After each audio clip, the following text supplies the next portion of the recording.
നമസ്കാരം. മലയാളി വാർത്തയിലേക്ക് എല്ലാ മാന്യ പ്രേക്ഷകർക്കും സ്വാഗതം. മഴ മുന്നറിയിപ്പാണ് ആദ്യം തന്നെ പങ്കുവയ്ക്കാനുള്ളത്. തുലാം വർഷം അത് ഉടൻ തന്നെ എത്തും. കാലാവസ്ഥയിൽ മാറ്റങ്ങൾ സംഭവിക്കുകയാണ്. തീർച്ചയായിട്ടും ഈ ഒരു കാലാവസ്ഥ വ്യതിയാനത്തിലേക്ക് നമ്മുടെ സംസ്ഥാനം കടന്നു പോയിക്കൊണ്ടിരിക്കുകയാണ്. വിവിധ ജില്ലകളിൽ കേന്ദ്ര കാലാവസ്ഥാ വകുപ്പ് മഞ്ഞ അലർട്ട് പ്രഖ്യാപിച്ചിരിക്കുകയാണ്. ഇന്ന് തിരുവനന്തപുരം, കൊല്ലം, പത്തനംതിട്ട, ആലപ്പുഴ, കോട്ടയം, ഇടുക്കി, എറണാകുളം ജില്ലകളിൽ മഞ്ഞ അലർട്ടാണ്. നാളെ പത്തനംതിട്ട, ആലപ്പുഴ, കോട്ടയം, ഇടുക്കി, എറണാകുളം, തൃശൂർ ജില്ലകളിലും 27-ാം തീയതി മലപ്പുറം, കോഴിക്കോട്, വയനാട്, കണ്ണൂർ, കാസർഗോഡ് ജില്ലകളും മഞ്ഞ അലർട്ടാണ്.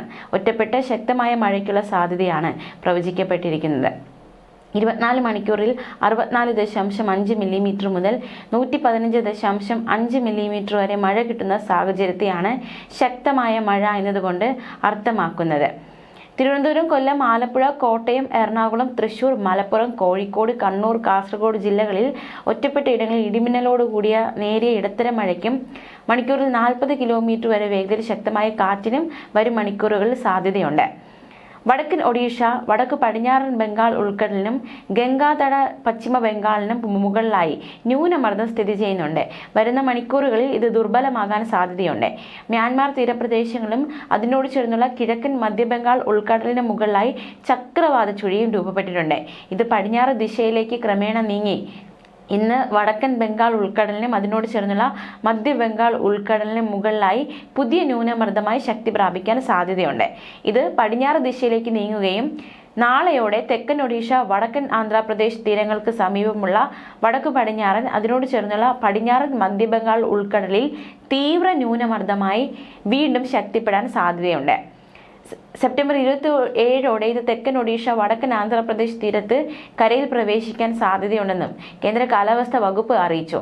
വരും ദിവസങ്ങളൊക്കെ നേരിയ ഇടത്തരം മഴയ്ക്ക് സാധ്യതയുണ്ട്. 27 വരെയുള്ള തീയതികളിൽ ഒറ്റപ്പെട്ട ശക്തമായ മഴയ്ക്കുള്ള സാധ്യതയും ഉണ്ട് എന്നും കേന്ദ്ര കാലാവസ്ഥാ വകുപ്പിന്റെ മുന്നറിയിപ്പ്. കള്ളക്കടൽ ജാഗ്രതാ നിർദ്ദേശം നോക്കാം. കള്ളക്കടൽ പ്രതിഭാസത്തിന്റെ ഭാഗമായിട്ട് ഈ കടൽ തീരങ്ങളിലൊക്കെ മുന്നറിയിപ്പുണ്ട്. ദേശീയ സമുദ്രസ്ഥിതി പഠന ഗവേഷണ കേന്ദ്ര കടലാക്രമണത്തിന് സാധ്യതയുണ്ട് എന്ന മുന്നറിയിപ്പ് നൽകിയിട്ടുണ്ട്. ജാഗ്രത പാലിക്കണം. കടൽക്ഷോഭം രൂക്ഷമാകാൻ സാധ്യതയുണ്ട്. അപകട മേഖലകളിൽ നിന്ന് അധികൃതരുടെ നിർദ്ദേശാനുസരണം മാറി താമസിക്കണം. ചെറിയ വള്ളങ്ങളും ബോട്ടുകളും കടലിലേക്ക് ഇറക്കുന്നത് ഈ സമയത്ത് ഒഴിവാക്കണം.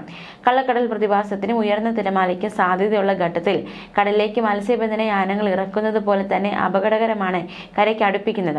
ആയതിനാൽ തിരമാല ശക്തിപ്പെടുന്ന ഘട്ടത്തിൽ കടലിലേക്ക് ഇറക്കുന്നത് കരയ്ക്ക് അടുപ്പിക്കുന്നത് ഒഴിവാക്കേണ്ടതാണ്. മുന്നറിയിപ്പ് പിൻവലിക്കുന്നതുവരെ ബീച്ചുകൾ കേന്ദ്രീകരിച്ചുള്ള വിനോദസഞ്ചാരം ഉൾപ്പെടെയുള്ള എല്ലാ പ്രവർത്തനങ്ങളും പൂർണ്ണമായും ഒഴിവാക്കേണ്ടതാണ്. മത്സ്യബന്ധന യാനങ്ങളായ ബോട്ട്, വള്ളം മുതലായവ ഹാർബറിൽ സുരക്ഷിതമായി കെട്ടിയിട്ട് സൂക്ഷിക്കണം. വള്ളങ്ങൾ തമ്മിൽ സുരക്ഷിത അകലം പാലിക്കുന്നത് കൂട്ടിയിടിച്ചുള്ള അപകട സാധ്യത ഒഴിവാക്കും. മത്സ്യബന്ധന ഉപകരണങ്ങളുടെ സുരക്ഷ ഉറപ്പാക്കണം. ബീച്ചിലേക്കുള്ള യാത്രകളും കടലിൽ ഇറങ്ങിയുള്ള വിനോദങ്ങളും പൂർണ്ണമായും ഒഴിവാക്കണം. തീരശോഷണത്തിന് സാധ്യതയുള്ളതിനാൽ പ്രത്യേകം ജാഗ്രത പാലിക്കണം. മാത്രമല്ല, ഒറ്റപ്പെട്ട ഇടങ്ങളിൽ 30 മുതൽ 40 കിലോമീറ്റർ വരെ വേഗതയിൽ ശക്തമായ കാറ്റിന് സാധ്യതയുണ്ടെന്നും കേന്ദ്ര കാലാവസ്ഥാ വകുപ്പ് അറിയിച്ചിരിക്കുകയാണ്. ശക്തമായ കാറ്റിനെ നേരിടാനുള്ള പൊതുജാഗ്രതാ നിർദ്ദേശങ്ങളൊക്കെ മനസ്സിലാക്കി വയ്ക്കുക. കേരളത്തിൽ ഏറ്റവും കൂടുതൽ നാശനഷ്ടം, ജീവഹാനിയും ഉണ്ടാക്കുന്ന സംസ്ഥാന സവിശേഷ ദുരന്തമാണ് ശക്തമായ കാറ്റ്. അപ്പോൾ കാറ്റിൽ പാലിക്കേണ്ട മുൻകരുതലുകളൊക്കെ സ്വീകരിച്ച് സുരക്ഷിതരായി ആയിരിക്കുക. ന്യൂസ് ഡെസ്ക്, മലയാളി വാർത്ത.